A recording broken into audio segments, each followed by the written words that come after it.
आगामी शिक्षक भर्ती है उसको लेकर बृजमोहन अग्रवाल जी ने, जो पूर्व शिक्षा मंत्री थे, उन्होंने एक स्पीच दिया। उस स्पीच में बोला कि न्यूनतम योग्यता सभी वर्गों के लिए 50% रहेगा, या फिर उन्होंने न्यूनतम योग्यता बताया परंतु आरक्षित वर्ग का जिक्र नहीं किया। यानी कि और इसमें सबसे ज़्यादा एसटी हैं सर।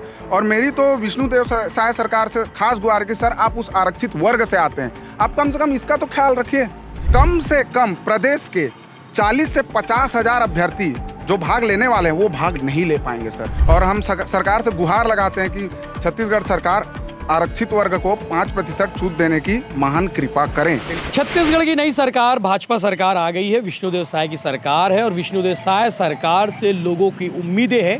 उम्मीदें इसलिए क्योंकि चुनाव से पहले सरकार ने, यानी कि भाजपा ने वादा किया था, कहा था कि भैया हमारी सरकार आएगी, 33,000 से ज़्यादा पद लाए जाएंगे शिक्षा भर्ती के लिए, 50,000 से ज़्यादा पद अलग अलग विषयों के, अलग अलग विभागों के पद लाए जाएंगे। लेकिन पिछले दिनों बृजमोहन अग्रवाल जो तत्कालीन शिक्षा मंत्री थे, इन दिनों सांसद रायपुर के, उन्होंने कहा था विधानसभा से कि भैया हमारी सरकार आ गई है और हमारी सरकार ने जो वादा किया था, हमारी भाजपा ने जो वादा किया था, वो वादा के मुताबिक 33,000 शिक्षकों की भर्ती की जाएगी।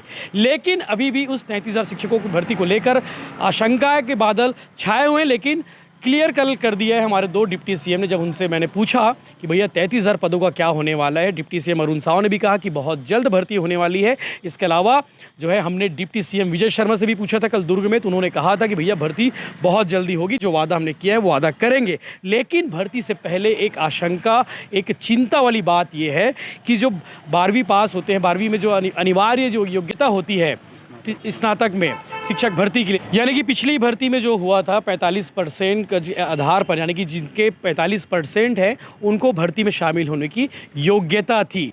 लेकिन 33,000 जो भर्ती आने वाली है, जो नोटिफिकेशन जारी होने वाला है, उसमें अभी क्लियर नहीं हुआ है कि 45% रहेगी या फिर 50% वालों को ही मौका मिलेगा।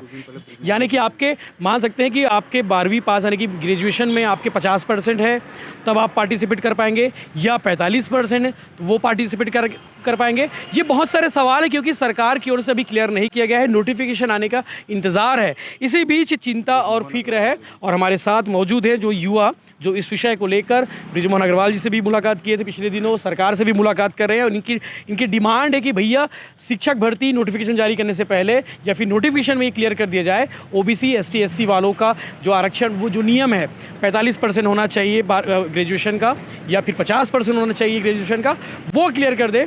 उसके बाद भर्ती प्रक्रिया को आगे की जाए। हमारे साथ मौजूद है भाई साहब, बात कर लेते हैं। क्या नाम है आपका? जी मेरा नाम अवधेश राठौर है। जय जोहार सर। जय जोहार राठौर साहब, आप कोरबा से आए हो? जी सर। इसी बात को कहने के लिए? जी सर। भैया आप अपनी बात रख दो। जी सर। ठीक है, आप मुझे बताइए कि ये पूरा मामला क्या है? 45%, 50% शिक्षक भर्ती, जो आम आदमी इसको देख रहे हैं, इस वीडियो को देख रहे हैं, उन्हें आप समझा दीजिए कि एक्चुअल में क्या होना चाहिए भर्ती प्रक्रिया में। सर मामला एकदम क्लियर है सर। आगामी शिक्षक भर्ती है उसको लेकर बृजमोहन अग्रवाल जी ने, जो पूर्व शिक्षा मंत्री थे, उन्होंने एक स्पीच दिया। उस स्पीच में बोला कि न्यूनतम योग्यता सभी वर्गों के लिए 50% रहेगा, या फिर उन्होंने न्यूनतम योग्यता बताया परंतु आरक्षित वर्ग का जिक्र नहीं किया। यानी 50%, यानी कि जो ग्रेजुएट किए हैं सभी वर्ग में ग्रेजुएशन 50% होना चाहिए। हाँ, पास सभी वर्ग में सर, 12th में भी, स्नातक में भी, स्नातकोत्तर में भी, सभी उसमें 50% न्यूनतम योग्यता सभी वर्ग के लिए होना चाहिए, ऐसा उनके कहने का मतलब निकाला जा रहा है सर। सर इस पर मैं बताना चाहूँगा कि पिछली भूपेश सरकार ने सन 2023 के शिक्षक भर्ती पे न्यूनतम योग्यता सभी वर्गों के लिए 45% कर दी थी। यानी कि 45% वाले पार्टिसिपेट करेंगे ये थे। जी यस सर। सर मैं इस पर यह भी बताना चाहूँगा कि सर 2019 की शिक्षक भर्ती में ये चीज़ 50% थी और किसी वर्ग को छूट नहीं दिया गया था, जिसके वजह से कुछ अभ्यर्थी जो चयनित हुए वो चले गए हाई कोर्ट, और हाई कोर्ट में सर जीत कर भी आ गए, जिसको चैलेंज सरकार ने 2022 में सरकार ने सुप्रीम कोर्ट में दे दिया है सर। और अभी तक सुप्रीम कोर्ट में वह मामला लंबित है। परंतु उसी सरकार ने, उसी कांग्रेस सरकार ने 2023 में सभी वर्गों के लिए कर दिया 45%। अब आगामी 33,000 भर्ती में फिर से बृजमोहन अग्रवाल सर ने जो भाषण दिया, उससे यह आशंका ये लगाया जा रहा है कि वह फिर से 50% कर दिया जाएगा। सर हमारी चिंता एक बात की और है सर।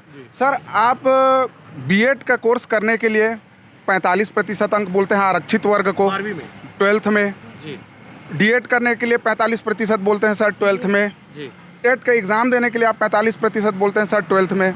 अब जब शिक्षक भर्ती की बात आ रही है तो आप उसको 50% कर देंगे तो वे अभ्यर्थी कहाँ जाएंगे सर, जिनके 45% अंक हैं, जिनके माँ बाप ने खेत बेचकर उनको पढ़ाया है, गरीब घर तबके से बिलोंग करते हैं सर, मध्यम वर्गीय रहते हैं, आदिवासी बच्चे जो बस्तर सरगुजा संभाग के हैं सर, ये सब कहाँ जाएंगे सर? जी, तो आपका कहना है कि बीएड 45% वालों के लिए अनिवार्य है, मतलब मान्य है, हाँ, योग्य है। हाँ, डीएड भी योग्य है 45%। हाँ। उसी प्रकार से आपका कहना है कि पिछली भर्तियां भी 45% में हो चुकी है, हाँ। तो इस भर्ती को भी 45% वालों का किया जाए। आरक्षित वर्ग के लिए 5% की छूट की जाए।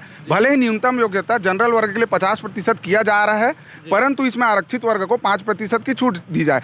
उन्हें जो है वही एलिजिबल होंगे इस भर्ती प्रक्रिया में शामिल होने के लिए, ऐसा पिछली भर्ती में हुआ था। अभी इस भर्ती में बृजमोहन अग्रवाल ने यह कह दिया है कि 50% एलिजिबल होंगे, 50% जिनके नंबर आएंगे 12वीं में या फिर जिनके नंबर ग्रेजुएशन में आएंगे वही एलिजिबल होंगे। तो इनकी आशंका, इनकी चिंता है कि भैया 50 से 45% की जाए, ताकि वो लोग जो 45% पास होने के बावजूद जो है बीएड किए हैं, डीएड किए हैं, उनकी चिंता दूर हो जाए। क्यों भाई साहब? यस सर, ये देखिए सर, सन 2011 का राजपत्र भारत सरकार का, जिसमें साफ तौर पर लिखा हुआ है सर, आरक्षण नीति आरक्षित श्रेणियों को, आरक्षित श्रेणी जैसे एससी, एसटी, ओबीसी आदि अभ्यर्थियों को 5% की छूट दी जाएगी। ये साफ तौर पे लिखा हुआ है। 50% छूट मिलना चाहिए, 5% छूट मिलना चाहिए सर आरक्षित वर्ग को। और इस बात को क्लियर करना चाहिए नोटिफिकेशन जारी करने से पहले इस बात को क्लियर करना चाहिए, क्योंकि सर पिछले 4 महीने से जो इस चीज से प्रभावित हो सकते हैं सर, वैसे विद्यार्थी किताब कापी खोल तक नहीं पा रहे, इतनी चिंता में है सर। और मैं सर एक आंकड़ा बताना चाहता हूँ। 50% यस सर, और मैं एक आंकड़ा बताना चाहता हूँ सर, कम से कम प्रदेश के 40 से 50 हजार अभ्यर्थी जो भाग लेने वाले हैं वो भाग नहीं ले पाएंगे सर। और उनके पास, जी सर, 50% से कम है उनका अंक। और सर सबका सपना होता है कि टीचर बने सर, इतनी बड़ी मतलब बोला जाए मौका मिलता है सर सरकारी नौकरी पाने का, वो इसमें भाग नहीं ले पाएंगे सर। बेचारे दिन रात चिंतित है, परेशान है। नेताओं के कई बार सर डीपीआई से हुआ है सर, मंत्रियों के दरवाजे खटखटा रहे हैं सर, बट सुनने वाला कोई नहीं है। तो चिंता बढ़ी जा रही है सर, और हमने यही सोचा कि हम आपके माध्यम से सरकार तक यह अपनी सूचना को पहुंचाने का प्रयत्न करें। आज आप लोग सरकार के पास गए थे, जनदर्शन में गए थे सीएम साहब के, क्या बोले वो, क्या आप लोग बोले? सर जनदर्शन में गए थे, वहाँ तो सर इतनी भीड़ थी कि लोग धूप में लाइन लगे थे सर। कुछ ऐसा लगा कि मतलब ये जनदर्शन में हमको समय नहीं मिल सकता, तो देखो पॉसिबल नहीं। प्रदेश भर से लोग आते हैं, सबकी अपनी अपनी समस्याएं हैं, आपकी भी समस्या है, तो ऐसे लोग आए होंगे। लेकिन आप लोग अपनी बात को स्पष्ट रूप से यहाँ तो कह रहे हो, लेकिन किसी एक सरकार के किसी आदमी के पास भी जाके नुमाइंदे से। जी सर, हम अब ये प्रयास करेंगे कि हम सरकार के किसी नुमाइंदे के थ्रू सरकार तक जाकर अपनी बात को रख सकें। और हम सरकार से गुहार लगाते हैं कि छत्तीसगढ़ सरकार आरक्षित वर्ग को 5% छूट देने की महान कृपा करें। बिल्कुल, नंबर्स के मामले पे सभी स्तर पे, 12th में भी, स्नातक में भी, स्नाकोत्तर में भी, सभी स्तर पे सर। यानी कि जिनके 45% नंबर है, चाहे ग्रेजुएशन में हो, चाहे 12वीं में हो या फिर पीजी में हो, हाँ, उन्हें एलिजिबल किया जाए इस भर्ती में। किया जाए। यस सर, बिल्कुल हमारी यही मांग है सर। ठीक है। और कुछ विशेष? और सर इसमें विशेष बात यह है कि अभी सर सबसे विशेष बात यही है कि नोटिफिकेशन, ऐसी आशंका है कि जल्द से जल्द आ भी सकती है। टेट के एग्ज़ाम हो चुका है सर, हो सकता है सरकार टेट के एग्ज़ाम के रिजल्ट के तुरंत बाद ला दे सर, और उसके बाद समय मिलेगा महज 1.5 से 2 महीना। सर बहुत बड़ा कोर्स होता है सर, बहुत बड़ी सिलेबस होती है शिक्षक भर्ती की, वर्ग 2, वर्ग 1, वर्ग 3 सभी में। सर इसको तैयारी करने के लिए समय चाहिए होता है सर। हालांकि घोषणा हुए 8 महीने हो गए सर, पता नहीं सरकार क्या कर रही है, कब निकालेगी। परंतु सर जो 45% अंकधारी हैं, जो 50 से कम है एवं 45 से ज़्यादा हैं, वो किताब कापी नहीं खोल पा रहे हैं, वो इतने चिंतित हैं। और इसमें सबसे ज़्यादा एसटी हैं सर। और मेरी तो विष्णुदेव साय सरकार से खास गुहार है कि सर आप उस आरक्षित वर्ग से आते हैं, आप कम से कम इसका तो ख्याल रखिए। जी, सरकार आदिवासी है सर। सर एक चीज़ और बताना चाहूँगा सर, सरकार टेट इलिजिबल लोगों को और बीएड वाले, डीएड वालों को यदि मौका नहीं देती, और जबकि नॉन बीएड, डीएड वाले और विदाउट टेट वालों को टीचर बना देते हैं सर।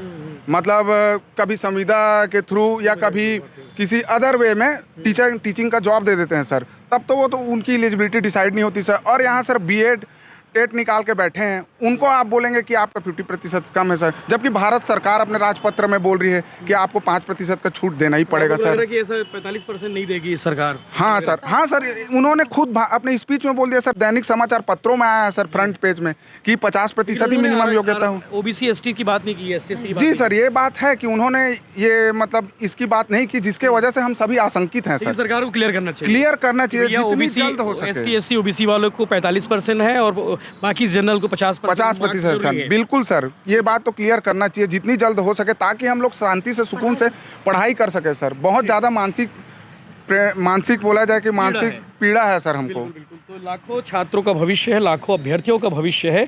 इनका कहना है कि सरकार को स्पष्ट कर देना चाहिए कि 33,000 जो शिक्षक भर्ती होने वाली है, नोटिफिकेशन जारी होने वाला है, या तो नोटिफिकेशन जारी करने से पहले यही बता दे कि भैया एसटी एससी ओबीसी वालों के लिए जो अनिवार्य नंबर्स है, जो 12वीं में नंबर्स होते हैं या फिर ग्रेजुएट में नंबर होते हैं या फिर पीजी में नंबर होते हैं, वो 45% होगा या 50% होगा, ये क्लियर कर देना चाहिए। इसके अलावा एसटी एससी ओबीसी वालों के लिए भी स्पष्ट रूप से बता देना चाहिए कि इससे पहले की जो पिछली सरकारों ने जो बताया था उसी प्रकार इस सरकार को भी बताना चाहिए। एक छोटी सी समस्या है, लेकिन छोटी नहीं बड़ी समस्या है। लाखों बच्चे, लाखों अभ्यर्थी इससे प्रभावित हो सकते हैं, तो सरकार को इस बारे में ज़रूर सोचना चाहिए। इस विषय को लेकर आप क्या कहेंगे, आप क्या सोचते हैं, आप कमेंट करके ज़रूर बताइए।